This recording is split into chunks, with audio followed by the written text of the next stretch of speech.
How to install N8N on DigitalOcean.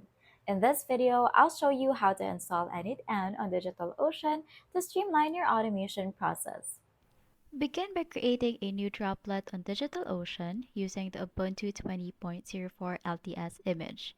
Choose a plan that fits your requirements. The basic plan is adequate for small-scale operations.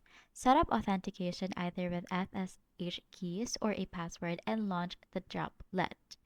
Access your droplet via SSH. Update the system packaging using sudo apt update and sudo apt upgrade.